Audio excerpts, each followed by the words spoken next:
issues na dumaan ho sa Pilipinas. Ha? Alam nyo, isa sa mga dumadaang issue sa Pilipinas yung encounter ni parehong Bong. Si Senator Bong Revilla at si Colonel Bong Nebriha. Naku po, bibigay tayo ng opinion natin dito, ha. Alam nyo naman dito sa ating channel na ito, lagi po nating fini-feature yung mga kamote na dumadaan sa busway. At dito sa channel na to, binabanatan natin at pinupuri naman po natin ang trabaho ng MMDA. Maging si Colonel Nebriha. Kaya lang alam nyo, medyo nagkaroon ng konting problema. Actually, nung napanood ko nga ito, sabi ko mali talaga. Sablay talaga yung nangyari. Sablay yung pagbanggit ng pangalan ng iisang senador, di ba? Kasi nga tama nga naman. Binanggit ka agad nang hindi man lang nabe-verify. At the same time, sabi ko nga, medyo may problema. Bakit kasi pinakawalan? Di ba So, ibig ba lang sabihin, meron pa rin pala palakasan in a way. Di ba Kasi, sabi nga the law must apply to everyone. Ibig sabihin, kasama yan sa ating batas, di ba? It must protect everyone and it must be applied to everyone, ang batas. So, wala dapat exemption yan. Unless there is a clause doon sa batas exempting yung mga certain people, di ba? Pero since it is a law and there's no exemption in the law, ibig sabihin, dapat mag-apply to sa lahat. Ang problema, pinakawalan. Yun ang naging problema doon. At nagdepende lang sa sabi-sabi.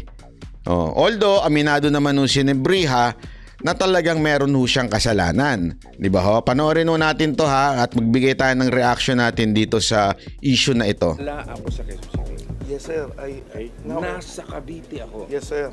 Now, Paano ako napapunta doon? sir, Now that you know, it's not my vehicle. yes, sir.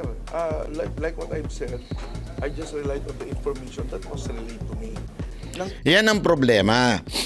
You relied on information na nirelay lang sa'yo. Doon pa lang, sabi ko, sabit ka na. Pasensya ka na Colonel Nebriha, alam mo, idol kita sa mga bagay-bagay, di ba? Pero yung ganyan, medyo, medyo sablay yun, sir. Miss Lindenman, salamat po. You know why sablay? Kasi sana binerify nyo muna.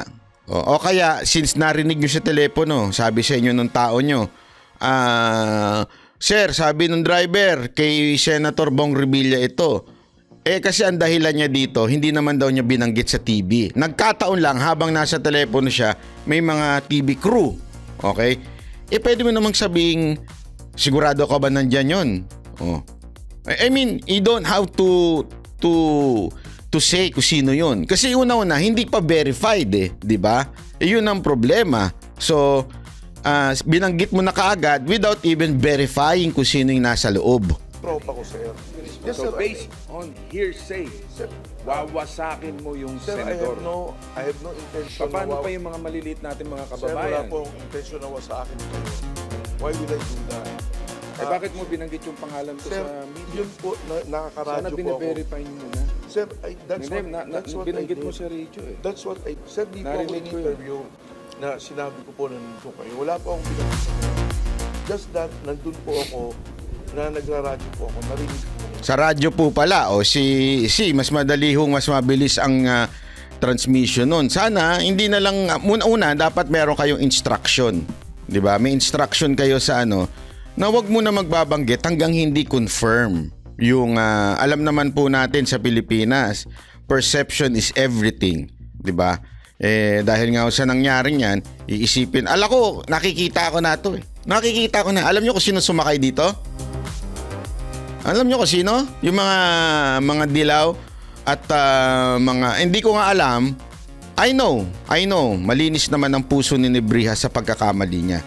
Pero ginamit ng mga dilaw ito, ginamit ng mga pinklawan ito, ginamit ito na para ibaba na naman ho si Bong Revilla.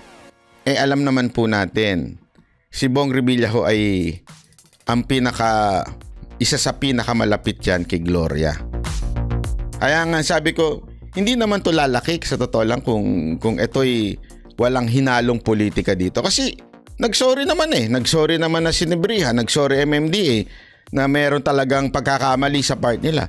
Pero pag tiningnan mo sa Twitter o sa X, makikita mo na talagang dinidiin siya. Para bagang pinupolitika pa, dinadagdagan pa.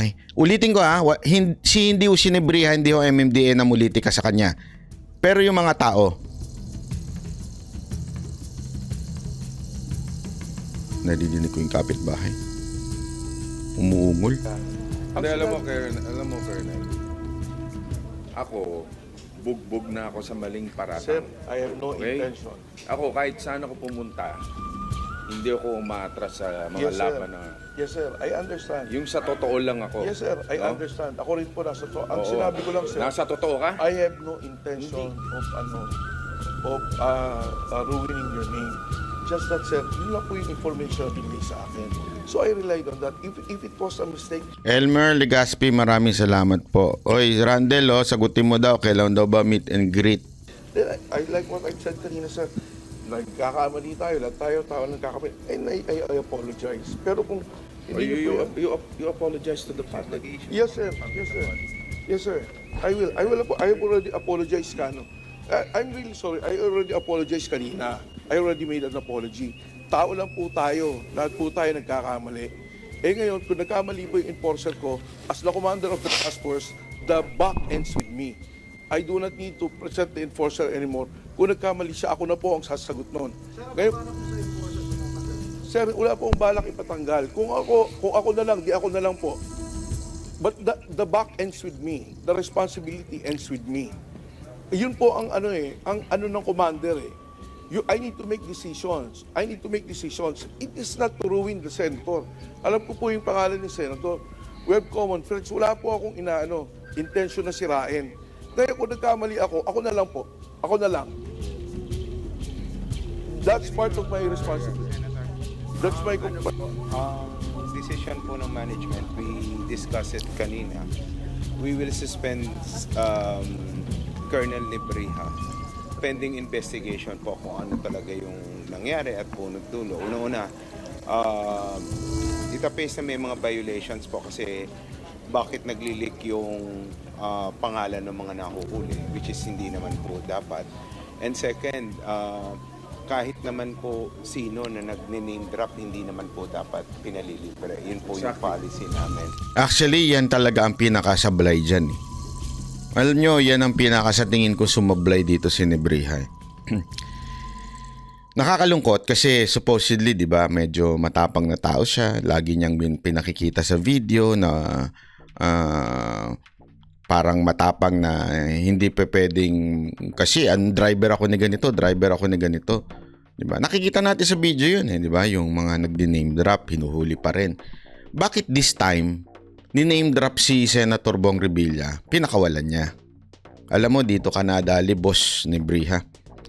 Sa totoo lang, medyo nabuking tuloy na pag meron kang medyo sabi niya nga may common friend sila, baka isa yun sa mga reason kung bakit hinayaan niya. Kasi hinayaan yung dun kumalat kasi hinayaan sana kung right then and then tinikitan, 'di ba? Kinonfirm kung talaga bang kay Senator Bong Revilla yan, di sana dun pa lang nalaman na yung totoo.